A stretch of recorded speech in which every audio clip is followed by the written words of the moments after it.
All rise. This is Cory, and this is the Anthem podcast. Oh, this flashback. Good afternoon, everybody. It's Rob. Oh, shit. Hold on. Are we not recording? No. Oh, I got you. Can you hear me? Yeah, you're good now. Good afternoon, everybody. Welcome to episode 228 of the O The Anthem podcast. Yep. That was a question. Did you hear my voice go up? Yeah. 228. Do not put a question mark at the end of the teleprompter. He will read anything you write there. Good afternoon, San Diego. Thank you for joining us for episode 228 of the O The Anthem podcast. It is 7:29 p.m. That makes it Pacific. That makes it. God, we've never had to do it this early. 10:29. 10:29 p.m. Pacific. Eastern. And O The Anthem or Eastern. And O The Anthem is live from coast to coast, broadcasting from the beautiful #OTA LA studios high above the 110 freeway in downtown Los Angeles, California. Thank you for joining us. Yes, thank you for watching. Thank you for the live stream views. Thank you for the likes and the comments and the shares. Those are all appreciated. And downloading the podcast on your podcatcher of choice.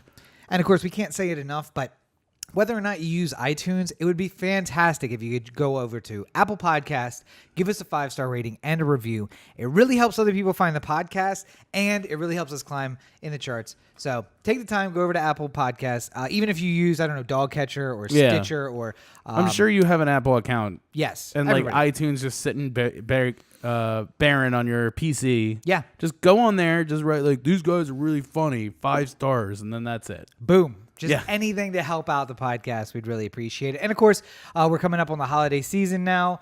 People are starting to shop for back to school. They're starting to shop for fall holidays, like what's one in October? Halloween, Thanksgiving, Christmas. Another great way you can support the podcast is to go over to otheanthem.com and click on the Amazon banner.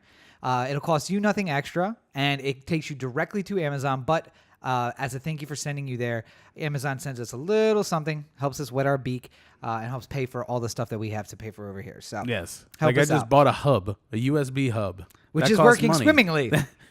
that costs money that is paid for by Amazon clicks. So yes. Thank you for clicking through to Amazon. Yes, and of course you can find O The Anthem more from us at O The Anthem on our social networks, Facebook.com/O The Anthem, which if you're watching this on Facebook right now. You can join us for the recording of the podcast, generally on Mondays, sometimes on weekends. Today on Tuesday. And if you just click that little bell, it'll let you know when O The Anthem is live. So you can check us out at O The Anthem on Twitter and Instagram as well. And of course, the listener line, 443-219-7595. What's that number again? 443-219-7595, where anytime during the week, whether you listen to the live stream or the episode later, you can call and leave us a comment. And funny thing about that, somebody called and left us a comment. We had one of them. Yeah. So we're going to go ahead and play that for you guys now that we have permission from the person to play it. So we are going to play it. And let's go. Hey, guys. This is Jim. I listened to your Oscar episode.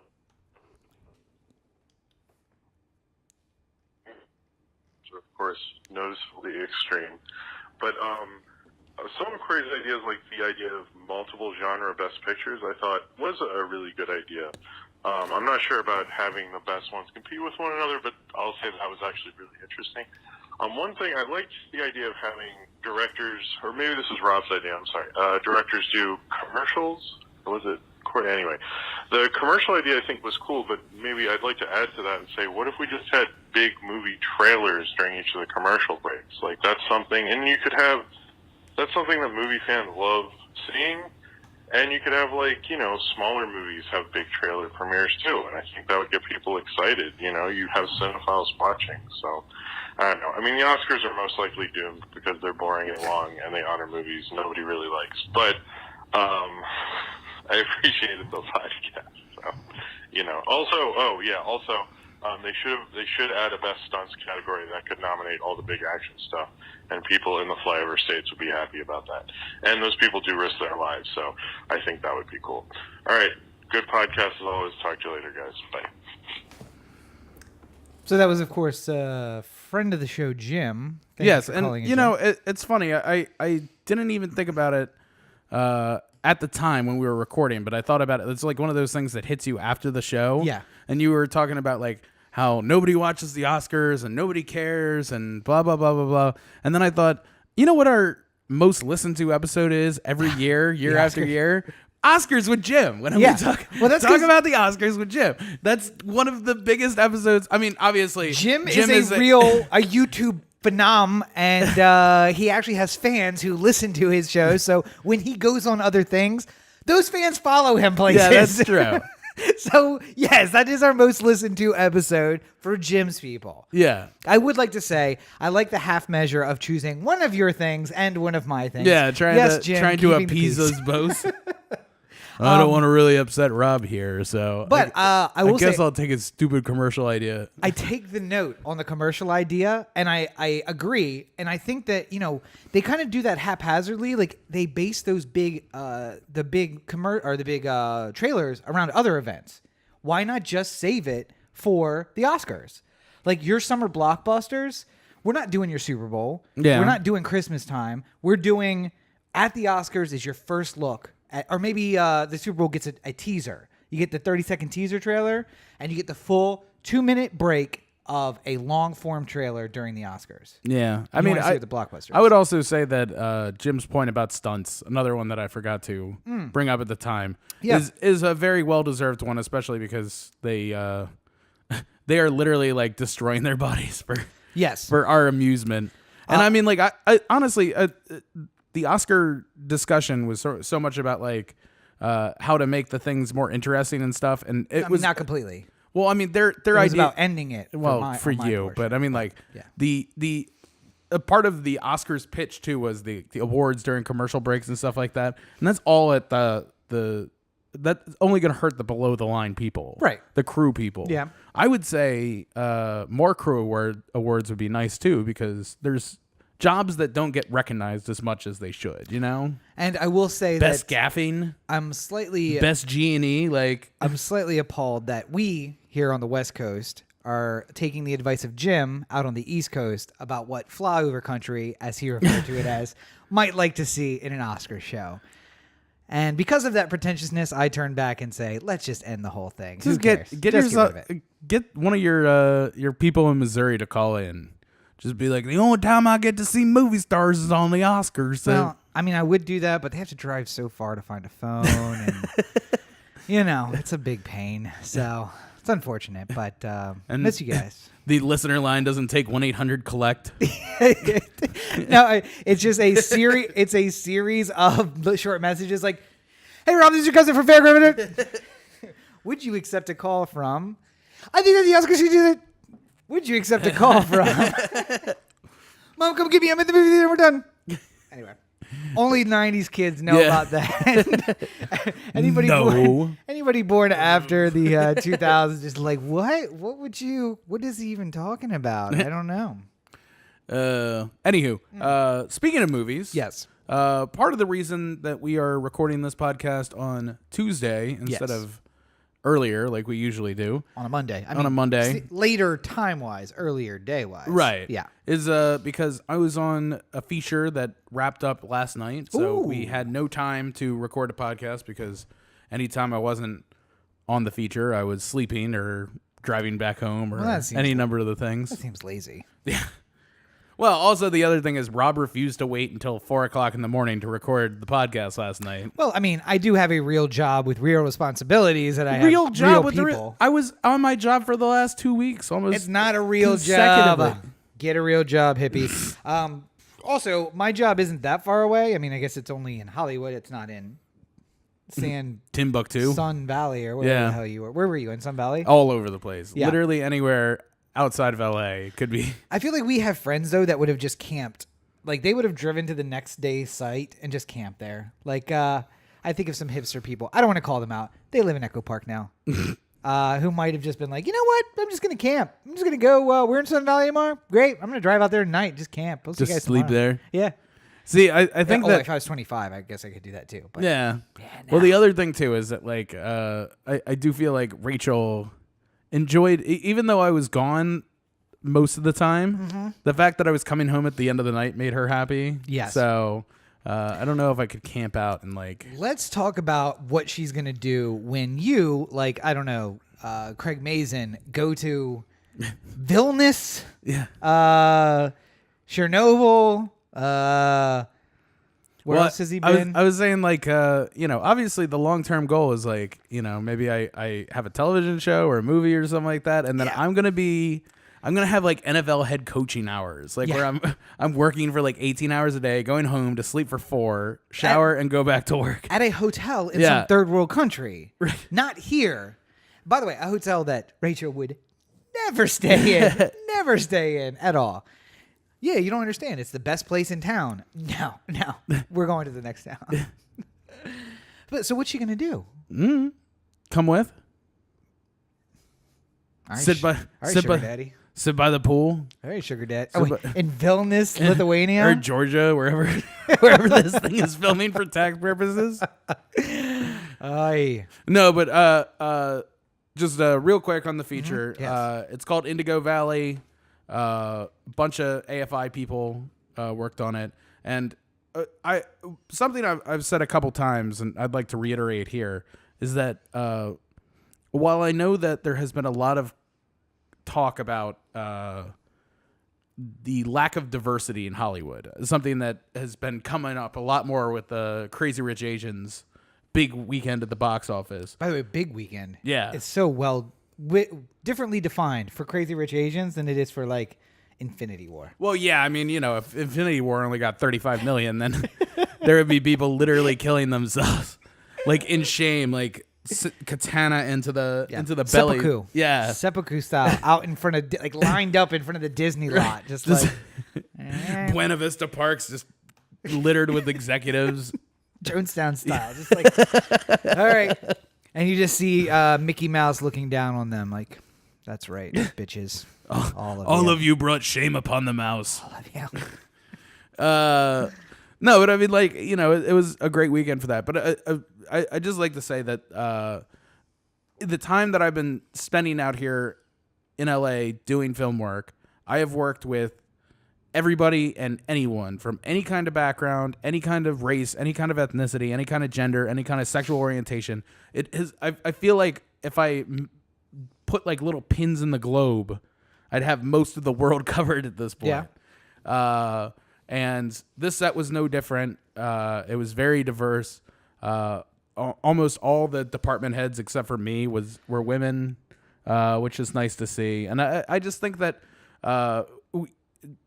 we're always out there searching for a solution, but sometimes time and just the desire to do it is what helps turn around diversity and stuff like that and make things work. So I applaud Jacqueline and Misha and everybody else in the crew to helping make that happen. And I'm looking forward to it all put together and the rap party later. And I will just say that keep working, Hollywood, because you're so close. As soon as you get rid of this guy, it'll be totally diverse. I was the only one who wasn't. Only the white male. Get rid of the last white male. We're so close. To be fair, I wasn't the only one. No, you're only white male department head. Well, yeah, but know your place. Anyway, but yeah, no. So looking forward to that eventually. And so it was a full length feature. Mm-hmm. So we're looking at probably like another 6 or 8 months of post production.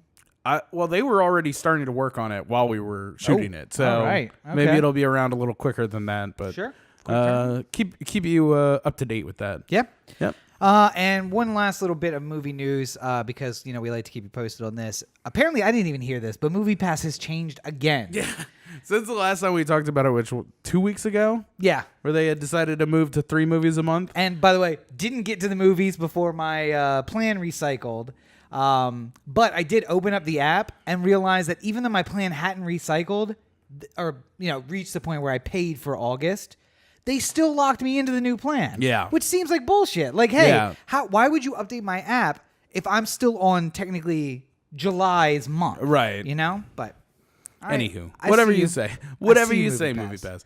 So the new change is it's still the 3 movies a month. It's still $99.95. Yep. But the impression that MoviePass was putting out there before was that it would be going back more or less to the days of when you could do unlimited movies and see whichever one you wanted to at any time in any of the approved theaters, but only 3 a month. Yeah. And now it's you only get certain showtimes at certain movie theaters of certain movies at Yeah. Like it's going back essentially to what was happening for the last couple of weeks where, you might not be able to see Mission Impossible for 3 weeks because they're going to black it out until. And I will say, you and I don't mind that unless so you go to a place where you can do online ticketing. Right. And they've got to be getting some kind of special deal. Oh yeah, they have partnerships. Right. Yeah. Because I remember when Studio Movie Grill showed up, like it was just like we got a special email saying like, go to Studio Movie Grill, they got e-ticketing. Like, yeah, go here. It only costs us $5 every time you go. E-ticketing and food. And then we got there and I was just like, yeah, so where do I get the menu for the food? And it's just like, oh, that's not ready yet. Soon, like, coming soon. They got their partnership with MoviePass though. That's good. But I'll say, as far as like Mission Impossible goes, we never go opening weekend. Hardly ever. It's you people out there. I mean, we love you because you're our fans, but you ruin the movie going experience. And until there is a what's your place? Opening downtown? Alamo. Until there's an Alamo Draft House that we can go to, I will not be going to a movie on opening day. Right. Or opening weekend, or opening week, or weekend 2 usually, because you guys ruin them.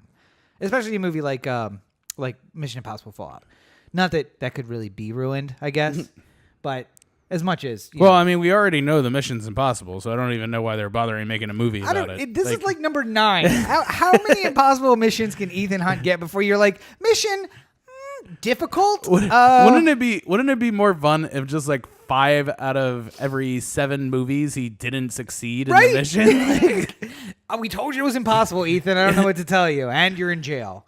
And then they break him out of jail and something else happens. And then he goes on another impossible mission. And then when he actually does complete a mission, like it would feel Movie so 3? like, you'd be like, oh my God, he did it. Oh my God. Just like I feel like in the Fast and the Furious movies, like every once in a while when they have a stupid stunt, like the car's driving off the airplane and like landing in the mountains and stuff like that, I feel like one person should just die. Like just to send a message. We lost Ludacris. Wait, what? His parachute opened inside out and his car just plummeted to the ground. Except for they'd never do that. They would intro the first 10 minutes of the movie with some best friend of theirs from childhood that you've never met before, but that is very important to them. Hey, Donnie. Remember how we used to go down to the Shake Shack all the time? Remember those days, Donnie? Donnie's in a street race with the rest of the characters, and he finishes third, but he's like, it was neck and neck, like all the way up until the end. He just like his tire blows at the last second or something like that, and it's just like, Donnie, you'll get him one day. You gotta stop being so foolish. Yeah, but then he dies, and then he dies from foolishness. Donnie, we we barely knew you. And I mean, with the CGI, played by some character we know isn't gonna like survive. Oh yeah, Wallace Shawn.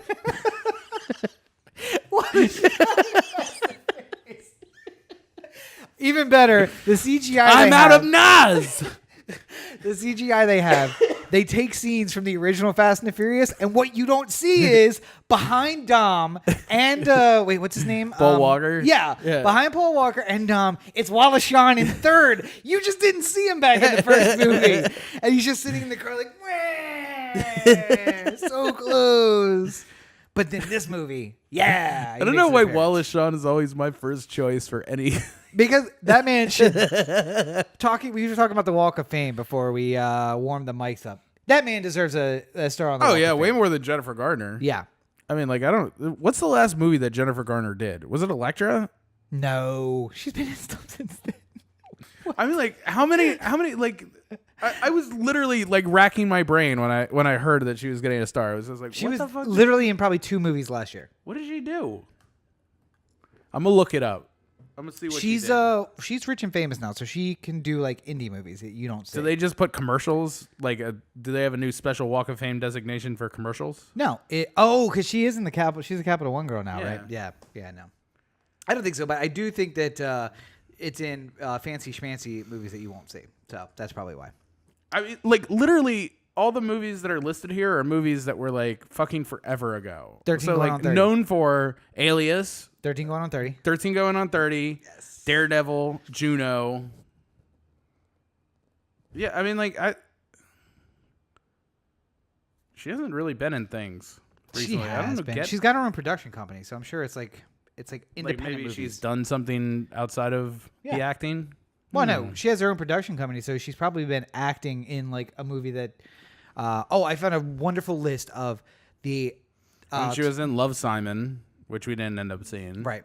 11 movies that made less than $400 at the box office. Like Mother's Day. Oh, she was in Draft Day. That must have been what got her the Walk of Fame star. That's the thing. Sure. Anyway, they were gonna take Costner's out and then put it back in because of how great Draft Day was. So let's move on from all the fun talk to the not so fun talk. Womp womp womp. Yeah. So lots of Trump news this weekend, and specifically today. Maybe it's good. It's good news. Well, we have to talk about it. I guess depending on how you look on it. Bad news for Trump. Bad news for Trump. Yeah. Good news in the way that, like, when you're playing an old 80s video game and the music starts to... and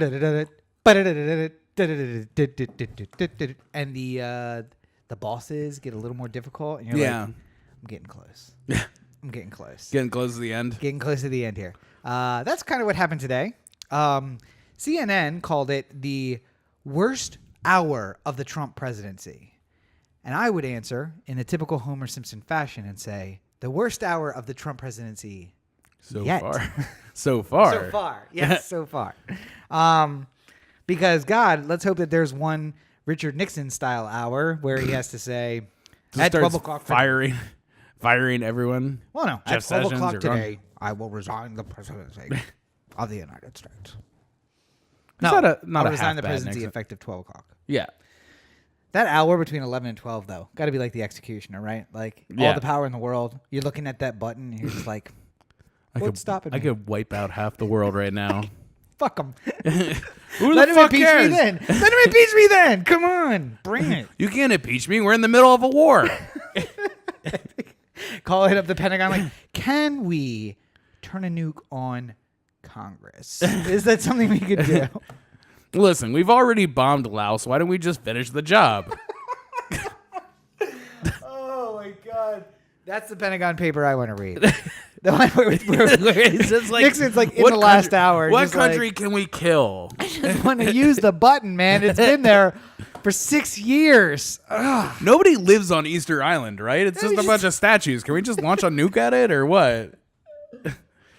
Trump's totally going to do that. Oh, but Trump's going to find an opportunity. He's going to fucking nuke Mexico right before he gets out the door just to prove a goddamn point. Nixon did get to launch nukes because they were still testing nukes when Nixon was president. True, yeah. So maybe he got his fill of like, yeah. You're clear to do it, General. Blow up Nevada. Can we get it any closer to Las Vegas? Anyway, although Nixon probably likes Vegas. To be fair. I don't know. He was a Quaker. Quakers are weird. Yeah, but he was a Quaker who I think he definitely drank. He drank. Yeah, I mean, like Quaker, he wasn't really a Quaker. Yeah, but I mean, they're still weird. Yeah. Not to insult any Quakers who might be listening. I'm just saying, like, usually they're a little bit like... Where are they going to get the internet? They're Quakers. They're like Mormon Catholics. They're pedal biking the... Oh, you mean like modern Quakers? Yeah. Okay. Not like Benjamin Franklin Quakers. No. Like the current Quakers. Oh, yeah. Of which there are like 15. They're quaint peoples. Yeah. Anywhu. Yeah. Worst hour of the Trump presidency. 2 things happened this afternoon. Cory, what were those 2 things? Well, first, of the 18 charges against Paul Manafort, former campaign chairman, he was found guilty of 8 and what is it again? Mistrial on 10. Right. Which just means they couldn't. It was a jury, right? Yeah. Couldn't come to a verdict. Yeah. Basically, they had asked the judge at some point, we have agreements on at least one charge, but we can't come to agreements on all charges.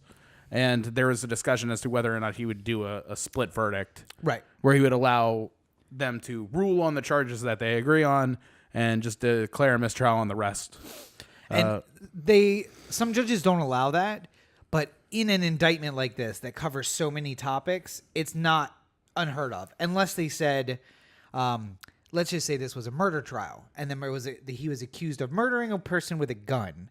And they said, well, we want a mistrial on the use of a gun in an act of a crime. Felony, yeah. And murder. We want to give him the murder, but we mistrial on the gun crime. And we can't really separate those two. Yeah. But there's a lot of, these charges are very intense, and there's like multiple points. And did the state prove all 10 points that they were supposed to prove? And that's completely unrelated to his other charge on the other thing. So it's very complicated. But also, I mean, sort of like what we talked about beforehand, they were going to, when they gave him 18 charges, they were trying to throw as many things at him as humanly possible. If he was found guilty of all 18, he would have spent 300 years in jail, or sentenced 300 years in jail. Yeah. He wouldn't have lived through all that.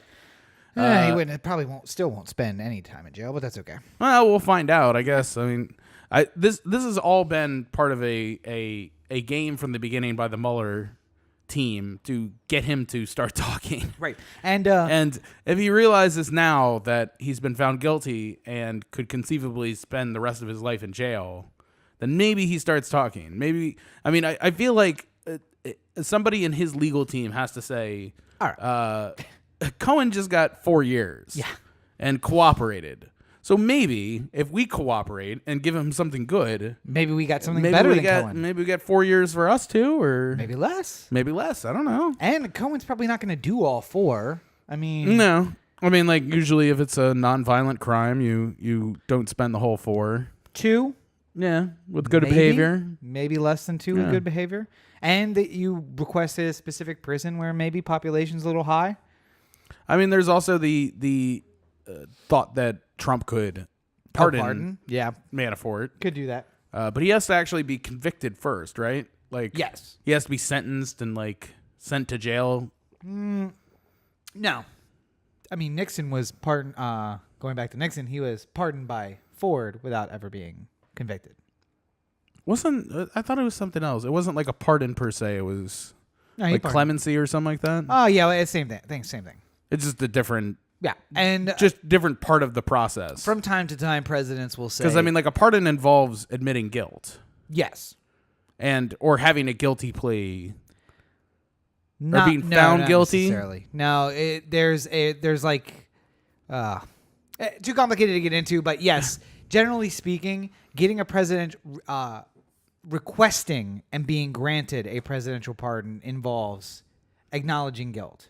The president may, sua sponte, grant clemency, essentially. Yeah. But in the form of a pardon and remove your guilty finding. But either way. What was I going to say? About... the difficulty, though, is they probably wouldn't do it at this point. He would wait and see what the jail time was. Like, right. They don't have to, but they probably would. I'm waiting. I'm waiting to see what Trump says after he watches Hannity and digests this all a little bit.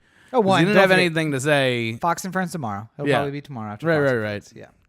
Well, and following the Manafort trial, concluding, we had Michael Cohen in the Southern District of New York, pleading guilty to 8 counts as well. Right. And his involved tax evasion and campaign finance violations and yada, yada, yada. But they had agreed on the plea deal here that involved roughly 4 years in jail. And an admission, although not on the record as part of the plea, that Trump was the person for whom he violated campaign finance law. Right. And CNN... the left basically today has been railing that if Trump were not president, he probably would have been standing right next to Cohen today, because it was basically a conspiracy what did you call it? An unnamed conspirator. Yeah. It was an unindicted co-conspirator. Yes. Which doesn't mean that he won't be, but it's Mueller pulling off. Well, there's pedals. I mean, generally speaking, I don't know if this is the hill you want to die on, but you don't usually charge sitting presidents. There's no law against it, but there's a pretty hardy precedent that that bringing charges against a sitting president isn't legal. Not legal, but you know. What standing is there for charging them with campaign finance violations, though?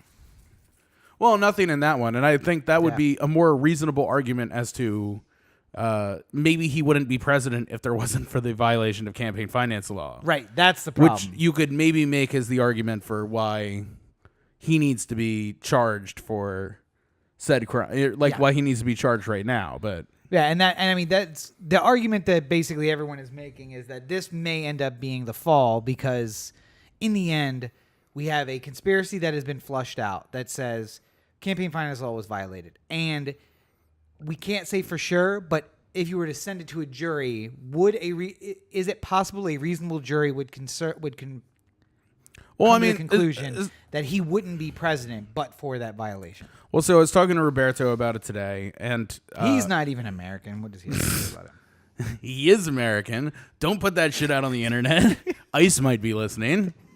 By the way, I do love that I like to spread rumors amongst our friends that other friends of theirs are illegal, but we can't talk about it. Anywho, it's a fun game I play. Fun until Roberto ends up in Juarez or whatever. Like, yeah, we can go visit him. Now, hey, you have your passport. Yeah, now I got my passport. We can go. Shit, what was I just about to say? God damn it. You got all distracted by our ICE talk. Cohen, guilty. Yes. Why is this even a big deal? Yes. And let me say this. Probably, tax evasion has classically been something that governments like to just find you on. Yeah. Like, if they want to charge you for something, they'll find some form that you filled out incorrectly. Even though Cohen's was a bit much. He was $14 million in debt and didn't let the loan company know that when he applied for. It's not like having your dad give you $100,000 towards the purchase of your house and like not letting them. Yeah. If you're $14 million in debt and you're trying to get a line of credit. Listen, if they don't do their due diligence, how is that my fault? If I wreck a car and then I show up at CarMax and they just give me another car, I mean, that's on them, right? It's fine. Yeah. So yeah, I think that what needs to be known here is that there has been agreed upon limits of how much you are allowed to donate to a candidate. Yeah. Honestly, it's laughably small when you know that, at any point Sheldon Alderson could write a $30 million check to a super PAC. Right. And that super PAC can spend as much money as it wants. It right. It can't give the money to the candidate, but it can run a campaign ad that says Hillary Clinton eats children. Yeah. And theoretically, the two best friends from college could run both a campaign and for a high federal office and a super PAC. Mm-hmm. And though they are not supposed to collude, so long as the candidate and the people who actually run the super PAC don't know or are legally unaware, these two could actually run a campaign that kind of runs parallel to each other. Yeah. So that it seems as though one is the other. The only thing is the super PAC friend doesn't have the my name is blah blah blah and I support this message. Yeah. Or what is it? I endorse this message? Yeah, something like that. I'm Ted Cruz and I endorse this message. Is that it? Maybe. Anyway. Yeah. But you have to put that little splash that says that when it's a candidate's ad, you have to say, I am the candidate. And yes, I stand behind this. So all those times that where Trump was talking shit about Hillary, he had to put the little thing that said, I'm Donald J. Trump, and I approve this message. Approve this message. That's what it is. But then you saw 10 for every one of those. Did you know Hillary Clinton personally killed Seth Rich? I'm Donald Trump, and I approve this message. But for every one of those, you saw 10 that were paid for by keeping the White House white. Yeah. A super PAC. PAC, yeah. Yeah. Who can spend money, and that's what we call dark money, right, or soft money. We got which is what money. Citizens United was basically fought over. Yes, that money is whether speech. Or not corporations have the right to donate towards political campaigns. Right, and then once that door was opened, they said that PACs are individual corporations in which they can do whatever they want. Yeah. With the money that they raise, and there was no limit on the money that they could raise. And you can go all the way back to 1970 when we said money is speech. So since money is speech, we can't put limits on it. But there's still limits in terms of donating to the actual campaign, though. And that's the problem. Like, what is it, like $7,000 or something like that? $5,000 for a married couple. So it's like $3,500 a person or something like that. $4,000 for an individual, $7,500. Like it's a little less than double. Like you can't give double if you're a married couple. It's a little less than double, something like that. So yeah, but I mean, like $4,000 max donation to a political campaign isn't doing anything. But keep in mind though, it doesn't. I mean, like you're not going to be able to rub elbows with Trump over $4,000. Like it does allow you to. If you donate $4 million, then you're going to get to meet Trump. But the only way you can do that is through a PAC. You're allowed to package donations where I throw a party with 100 people. I get all of those 100 people to give $1,000. I package those together with their information, and then I give that money to the campaign. So I have made a donation of $1,000. 99 of my friends have also given $1,000, and then I get credit to the campaign for $100,000 donations, which is how I get to see Trump. Yeah. The problem is with the way that we have our election system, I may or may not be able to make up 99 friends, donate $100,000 of dark money from wherever I get it from, and then that's when we have a campaign finance violation. Yeah. By the way, we are spending billions of dollars to fight voter fraud, and there has not been a single instance of someone going into a voting booth and fraudulently casting a vote. I mean, there have been incidents, but not almost none. Almost none. I mean, like not in the states where they're spending money to fight it. Well, no, but I mean, it's it's one of those things. I was thinking about this the other day. Actually, it's not an issue we've ever really had to deal with, but I think if the people who were worried about it made it sound like it's an issue we might have to deal with in the future, then that might be the more winning argument. How so? Well, like, what would happen if in the next presidential election, so 2020, we had all of a sudden a huge swath of people who are not legal to vote in this country go to polling places and vote. Like, and we could prove that in this 1 year, everyone realized that California doesn't check IDs. So, 8 million people in California went to the polls and voted that weren't allowed to vote. Question. Yeah. Is it offset by 8 million Russians hacking voting? I'm not saying it's likely. I'm not saying that, I'm just saying the idea that you are making it, much like you would say that we're putting a law in the books that says that, sex offenders have to stay away from schools, right? Yeah. Like, there might not have been anything that started that. There might not have been someone, some sex offender who was hanging by schools that inspired that law to become part. Yeah. It was just like, oh, this could be an easy problem that we can fix before it ever becomes a problem. So if somebody was making an argument for... Aren't you against those? Aren't you against us fixing problems that aren't really problems? I feel like you've said that before. No, I if it makes sense, I'm fine with whatever. To me, like campaign finance and voter IDs and everything like that are like issues that just we don't need to think about them as much as we do. Right. But I'm saying if you are of the point where you want voter ID, you want, to clear voter rolls or anything like that, I would say the more reasoned argument is this hasn't been a problem yet, but it may become a problem all of a sudden. So why don't we protect ourselves so we don't have to go into a scenario where we find out the day after that we had a bad election. I get you. And we have to reverse engineer it and figure out how it worked. Not that this is like an evil plan that I'm thinking of for somebody else to come up with. I'm a little scared that you're putting this in the ether. A great way to get away with murder is this, and then just put it in the universe. And then when check out my book Faux, I actually go into a pretty good detail on how you can make somebody look like they died accidentally in several cases. No, but yeah, I think that's a good argument for the other side. I mean, I think that the idea of voting for the franchise only being citizens is stupid, generally speaking, because whether or not you're a citizen, you're impacted by the policies. Yeah. So, like, if you are a resident, but I mean, you could make the argument about kids. What about it? I mean, if you're 4 years old, then you get, and you decide to invade. I'm for 16-year-olds being able to vote because I think that by the time that they get another chance to vote in a federal election, that they're Right, but I mean, like, the decisions a politician makes affect 4-year-olds too. True.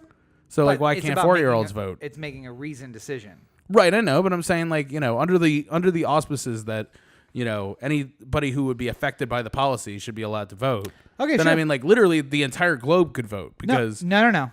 Because you have to limit it between the residences of the country. We can't let the world pick our leader. I mean, yes, we absolutely can. But I'm saying, like, if we instituted worldwide, if I'm from Cuba, global communism, we could pick one world leader, and then everything would be fine. I have a suggestion for that person. I'm just saying, if I'm from Cuba and I find my way to America and I'm living here, you're making the argument that I should be allowed to vote just because I'm living here now. Sure. But not like that doesn't apply to anybody else who might not be living here, but is affected by something. Like, you see, that's where the argument tears down a little bit. How? How do you mean? I mean, every bit of a person who lives in this country's life is impacted by the people who lead it. Yes. A poor person in Yemen is impacted by American politics because they are getting the bus that they were traveling on. Or like Central America. Well, I mean, the bus that they're traveling on between two cities in Yemen was bombed by an American missile fired from an American launcher by a Saudi who was overseen by an American officer. That missile was sold to Saudi Arabia by the United States, and at some point an American president did approve that sale. Yeah. But that's different than literally every bit of my life is controlled by our leadership because I live here. Yeah, I'm just saying it. And what I'm thinking about more is not how it impacts you, but it's the expenditure of tax money. Because if you're a resident, you pay taxes, despite the fact that you may or may not you should have receive anything from the tax. You should have a say about how money is spent if you are going to be paying taxes. Right. Now, listen, I'm fine. Let's tie taxation to voting. You don't want to vote? Great. You don't have to pay taxes. Or wait, you don't want to pay taxes? Great. You don't get to vote. Okay, so if you don't pay taxes, you don't get to vote. Yes. What if there's the something country would collapse? What if there was something that kept you from paying taxes? Like what? Like you're on Medicare because as long as you file. Oh. Filing taxes get you the right. Yeah. Again, these things are all stupid. You should go the other way. We should be expanding the franchise, not limiting the franchise. 4-year-olds, you know what? I guarantee you there are 4-year-olds that can make there are some 4-year-olds who can make a more reasoned argument about their vote. I feel like 4-year-olds would watch the Trump-Hillary debate and just be like, this guy doesn't make any fucking sense. Yeah. I don't really want to vote for either of these two. Is there another option? Is there somebody else? Because I don't like these two people. Well, I think I'm going to vote for a third-party candidate. Go ahead. Throw your vote away. But, I mean, in the end, that's what it comes down to is that I think expanding is good. 16-year-old, you want to give it to 4-year-olds? Fine. I say let's give a test, a basic test of understanding American civics. If you pass it, you get to vote. If you're a 4-year-old and you can pass it. But we can't do that because we'd eliminate everyone in the flyover states from being able to vote. I feel like I would be less in support of IDs and more in support of a test. Like just a basic test as to like how much you actually know about what the hell's going on. By the way, Jim joining the program. Hi, Jim. You're going to have to listen at a later date. Yeah, because you probably missed our voicemail. You did. He just joined, so you missed the voicemail. Sorry, Jim. But check out the episode this week and hear what we had to say about your comments. Yeah. And you ain't going to like it. This is a note for everybody. Make sure you have that bell notification turned on Facebook so when we go live, you know when the show is at the top so you don't miss a second. And, of course, you want to make sure that your podcatcher of choice automatically reminds you to download the new episode every single week. Yep. Or if I think Apple Podcasts actually auto downloads it if you some of them will auto download. Yeah, so auto downloads if you can. One last thing on the Trump news this week, and then we should move on. Giuliani said, "Sometimes truth is not the truth." Is that what it was? Truth isn't truth. Truth isn't truth. Yeah. Yes, and we have officially entered the not Darwinian, Orwellian future that we were all promised. So, for anybody who missed it, Giuliani was on the Sunday morning show with Chuck Todd. Meet the Press? Yeah. Is he on Meet the Press now? I think it's Meet the Press.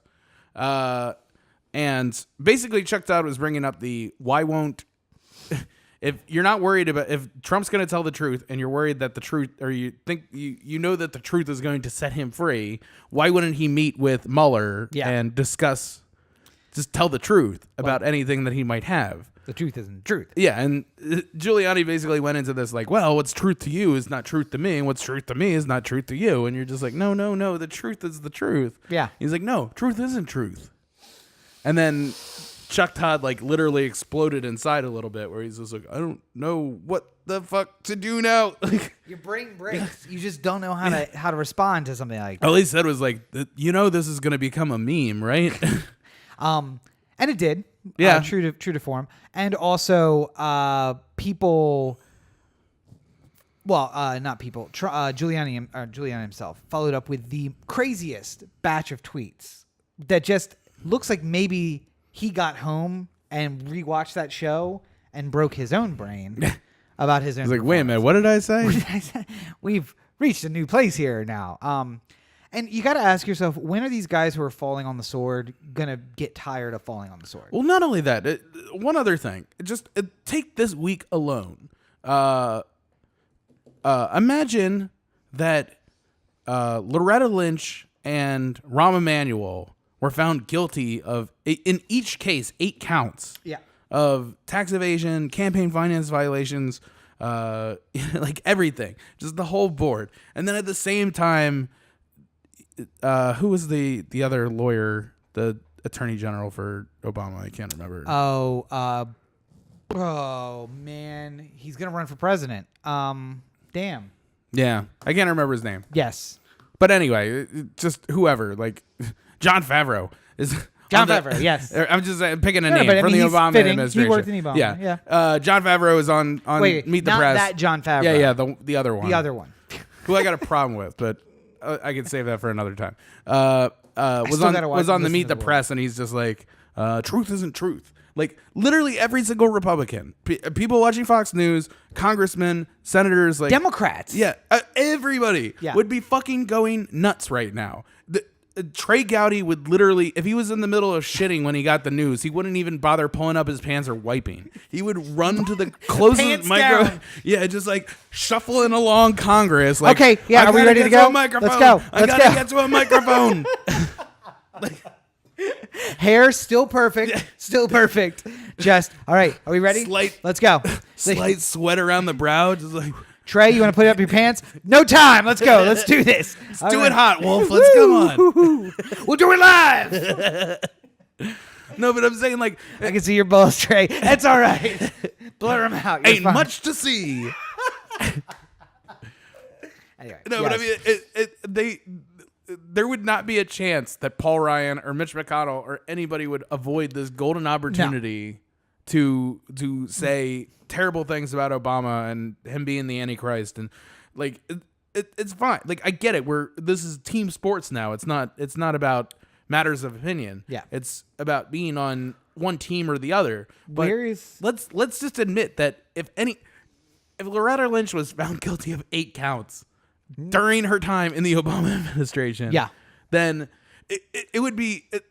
He would never be able to breathe again. Obama would never be able to breathe again because he would just be constantly suffocated by all this bullshit that would come along with it. To be fair, Loretta Lynch is a bad example because she wasn't with the administration in the first year and a half. So we're in the first year and a half of this administration. Right. So and technically, these people were more in the campaign than the actual presidency. True. But I'm saying, like, but they were in the White House. They had access to the White House before they were charged. Yeah. Here's a question. Let's just say it's a team sport, and we're defending our sides. Where is Nancy Pelosi during this? Where is? I mean, and. I know every one of my leftist friends just screaming at me. Yes, it's super sexist for me to point out that Nancy Pelosi is not doing her fucking job of being the opposition, the leader of the opposition. All right. So, sorry. I need to... I may have talked on this podcast before about The Wilderness, which is a new podcast series from... the Pod Save America crew, I thought you were including Jon Favreau, who I mentioned just seconds ago. I thought you were going to get into because you have a problem. I have to now because you brought up people not doing their fucking jobs. Yeah. So in this week's episode, they're talking about basically the news media who always blames Democrats for being like soft on foreign issues, like being soft on war and foreign conflicts and stuff like that, and just sort of like quickly washed over the fact that thousands of people have died from drone strikes. Yeah. And that every single communication you've ever made on your cell phone for the last 17 years has been put in a database somewhere. Well, not 17. That really got underway under a Democratic president. Like 2000, the last 10 years is really. Yeah, but I mean, like the processes of beginning to wiretap all Americans started a little 9/11. Yeah, 9/11. But I mean, like it grew into the operatic. Well, they didn't have the technology for it. We had to wait for the technology. We had to develop the technology to I be able to. needed you to get addicted to that cell phone first, and then I could start tracking you everywhere you go. Yeah. Just, I don't know. Like, I feel like I could be the greatest Democratic campaign manager ever. Like, just hire me. Just Nancy Pelosi, hire me. Yeah. And then I'll come in and she'll be like, all right, where do we start? I'll just be like, apologize. Anything you've done wrong, apologize. And she'd be like, well, I can't do that. I can't look weak in front of the American people. I'm like, not weak. If you were walking down the street and you pull somebody over, then you turn around, you put it in your hand, you pick them up, you say, I'm so sorry. I didn't even see you. Please forgive me. And then you know what people do? They usually forgive you. Yeah. Well, listen. If you make a mistake, they usually forgive you. If you do something like violate our civil rights every single day, or in our names kill thousands of men, women, and children in countries to kill one terrorist, then please fucking apologize and let me know that you actually give a shit about this thing. Or, I don't know, maybe if the entire economy collapses and you only charge 4 people and none of them are involved in the actual collapsing of the economy, then maybe just say, hey, yeah, you remember that thing? We blew it. Sorry. I'm Chuck Schumer and I approve this message. Oh, wait. It's interesting you brought up Chuck Schumer because I was about to say you're being a little sexist, Cory. All right? She's a woman in a modern world. She's trying to do her best. You attacked Hillary Clinton. You tried to bring her down. Now you're trying to bring down Nancy Pelosi. You're just trying to stop her inevitable 2020 run for president. I didn't attack Hillary Clinton. She is only 1 year older than Bernie Sanders. If you're going to call for Bernie Sanders to run for president, Nancy Pelosi for president has to be okay. Don't be sexist. I don't think Bernie should run again. No. He is too fucking old. No. Dude, listen, I love Bernie Sanders. I love him to death. And if we ever event the position of president, what's the Frankie? You know what's Frankie's position? No, not Frankie. The other pope, the Nazi pope. What is he now?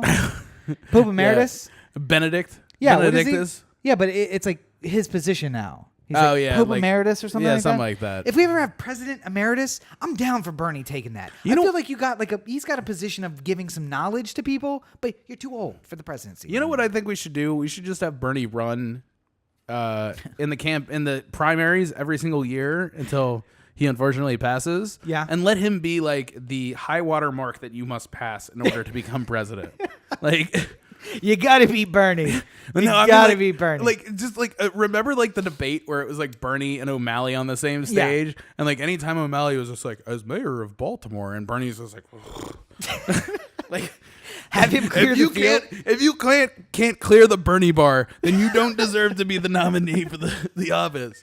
And you're eliminated from the conversation. How many times of running is it going to take for him to actually get a fair shake and have them count the votes correctly? That's the question. The other thing too. Yeah, I mean, like if you can't beat Bernie without cheating, then you gotta seriously consider the strength of your candidacy. I like the idea of the Bernie bar. I think we should take this to the Democratic National Committee right now. You must pass the Bernie bar. But the DNC funds like a bare bones campaign for Bernie every single year, where he just goes. I'm getting too old for this, guys. Come on, Bernie. Goes out to Iowa and he's just like, no, this fucking makes sense. Oh, I love this guy. This guy's on fire. You guys don't understand. You're just marching me out here. I'm like a puppet. You know what? We're all like puppets. I know what this guy is saying. I love it. I'm down. Yes. Bernie 2028. He's 80 years old now. 60. Yeah, he's 78 years old. He's 70-something years old. 78 years old. He's born in 1941. So in 2028, he will be. But I mean, like, 88 that's years the other old. problem. Like, everybody who's going to be running is going to be that old. And they're also going to be white. Biden. It's going to be Bernie. It's going to be Guys, can we? And I'm not saying that we just pick somebody else.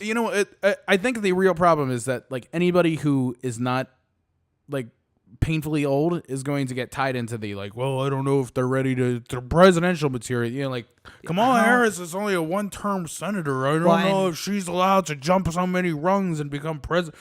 I don't know that I want Cory her. Booker was only mayor of Trenton and blah blah, and Elizabeth Warren. Definitely don't want her. I'm just saying, like, anybody who could potentially run as a Democratic nominee is going to go up against this wall of people coming up with reasons why they shouldn't be allowed to jump line and get up there. You know what I'm hoping for? And we're going to get stuck with Biden. Do you know what I'm hoping for? Do you remember the episode of Futurama where the guy comes from the future and to prove that he was an actual Earthican, he live streams his own birth because he came back from the future to win that election to stop Nixon from winning again? Yeah. I feel like that's where we are. We're in the scenario where someone's going to travel back from the future to stop Trump from winning again, and that will be our best hope. He's gonna run out into the middle of DC, like right in front of the White House. It's just like, everybody, you can't vote for Donald Trump. It's just like, he's already president. It's just like, God damn it, what year is it? All right, I'll be back in 3 years. Fuck. All right, so I want to get to let's just touch on the lightning round this. Yeah. Inside 2 minutes. Silent Sam, the Confederate mascot at the University of North Carolina, I think UNC, right? Yeah. Got they spent $390,000 protecting this statue last year. And you got Saddam Hussein. Yeah, and good, and deservedly so. But just keep in mind, folks, that this is not a Confederate statue that was put up in 1867 to commemorate someone's brother or a band of brothers that were fought. This was put up in 1913. Or like anybody associated with the University of North Carolina. It's not like the first headmaster of the UNC or something like that who happened to also be a Confederate soldier. Right. This is honoring all Confederate soldiers. And to put it in perspective, the distance between the raising of this statue and the end of the Civil War would be as if some neo-Nazi put up a statue of Hitler in 1993. Yeah. That's the distance. Yeah. So fuck Silent Sam. In 1993, people were just like, oh, I don't know how I feel about this Hitler guy. To be fair, though, maybe he can still turn it around. In 2018, they are still trying to put up statues of Hitler. So punch a fascist. That's what I say. But good riddance to Silent Sam. Can we agree about that? Yeah. Yeah. Hey, good riddance. And UNC, maybe instead of spending the $390,000, you're going to spend defending a statue that a bunch of guys snuck up at night and took down. Scholarship, maybe, or something. Oh yeah, they got a basketball team they got to feed. Football too, right? Yeah, they're still ACC. Technically, they have football. Listen, Maryland's not in the ACC. You don't have to hate him. I'll hate you. I will hate UNC until my dying day. I don't have the effort to get new rivalries. All right. Come on, Big 12 is full of fucking hatred. I don't have fucking time to be like goddamn Indiana. Like I'm Michigan. I'm stuck. I'm stuck with my Duke and UNC hate. That's the only two teams I'll ever hate. When that TV contract's up, Maryland might go back to the ACC. Who knows? Who knows? So also big news, Catholic Church scandal broke in Philadelphia or Pennsylvania this past week as well. Mm-hmm. As a Catholic, Cory, I'll let you comment. I mean, it's sickening and terrible, and everyone who's associated with it should be shot into the sun. Yes. And I believe you said we owe Sinead O'Connor an apology. Yeah, we do. I mean, some of the kids may not know that reference. But. Well, so in the early 90s, Sinead was on Saturday Night Live, and at the end of one of her songs, she pulled out a picture of John Paul II and ripped it in front of the camera. Yeah. And created a media firestorm unlike anything we had ever seen up until that point. I feel like it was the most talked about issue in the world. I remember I was probably like 10 or 11 when that happened, and I remember it. So and they would show it on TV, like and do it in the sense of like if they were going to show somebody die on TV, like they'd be like, "What you're about to see is very potentially upsetting, disturbing material," and they'd show her ripping the photo of the Pope. Yep. And she did that in part because of Northern Ireland, but also in part because of the vast corruption and sexual assault claims coming out of the Catholic Church, even at that time. And we all laughed at her at the time. Yep. You know, said crazy Sinead doing crazy Sinead things, and ruined her career. After that, it really basically. She was on the way up, and then all of a sudden, never again. Like at literally, that exact moment. I think that was the first time she got national TV coverage, and she used it to rip up a picture of the Pope.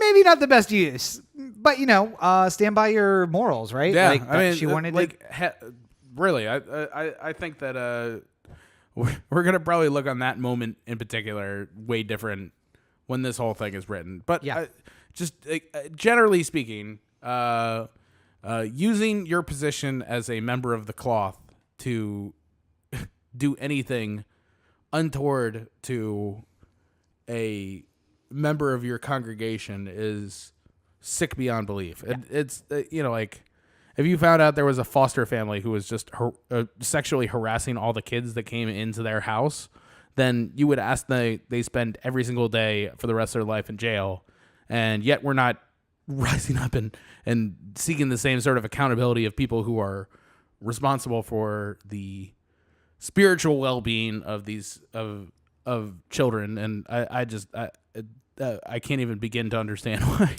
why we haven't tried to like do anything about this. And I mean, like the little cosmetic things are fine, but they need to be followed by actual punishment at some point. Because I mean, like you can take the name of some cardinal off a school because which they did, several of them. Yeah, because of something that had happened. But until these people are spending time in jail, then I'm not really happy. Like that's what I really want. I just rather than move them to a new congregation somewhere in Alabama and hope that they don't rape again doesn't really do it for me anymore. Which, by the way, turns out they do. They just, when nobody knows, they do it again. What do you know?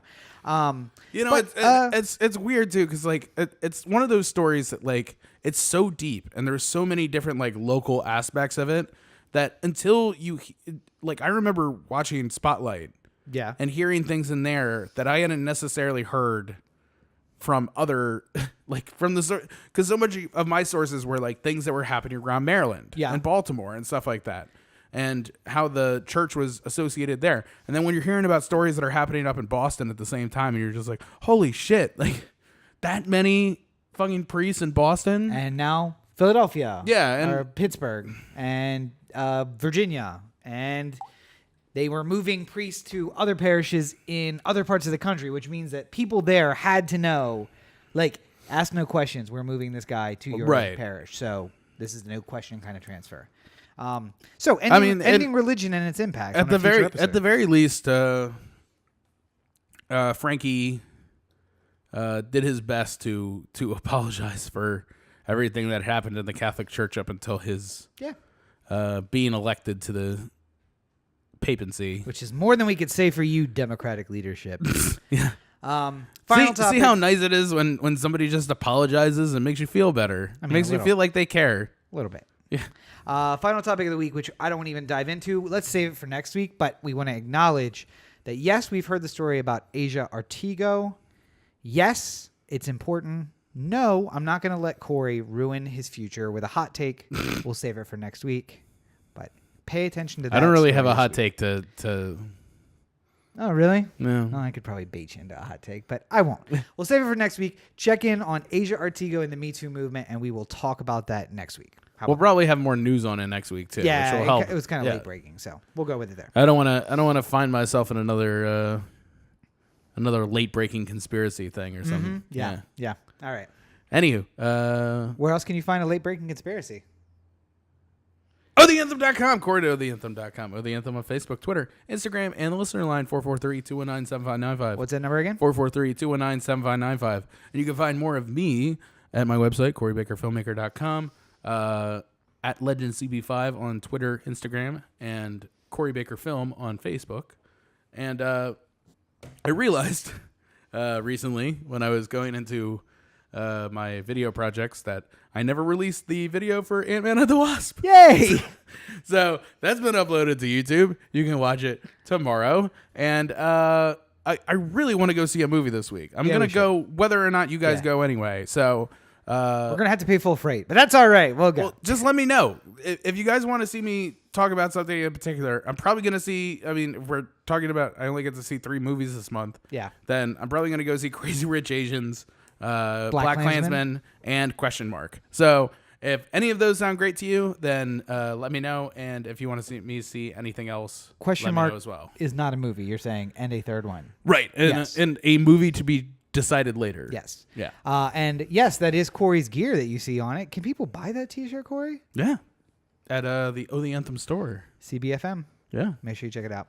Of course, you can find me on all your social networks at Robert N. Cheek. Make sure you check out robertncheek.com where you can find links to my political blog, the news website, and the books, which are available on Amazon. Buy Rod's books. Thank you, sir. And, of course, the story about the chair, Story of Survival, is complete on Wattpad, so make sure you check that out. I'm going to be diving into some new projects. You'll be able to follow along there. Go ahead and join Wattpad. It's a fantastic community with a lot of free stuff that you can read. If you enjoy reading, you'll find some good stuff there. And I'll be updating with new projects, so follow me there, and you'll be able to see all the updates. So that should be super, super fun. Make sure you check it out. Well, I think we've done good here today. We've done something. I don't know if it's good. But as always, you're listening to the O The Anthem podcast, part of the O The Anthem digital network. For Cory, this is Rob. Have a great week, everybody. Peace.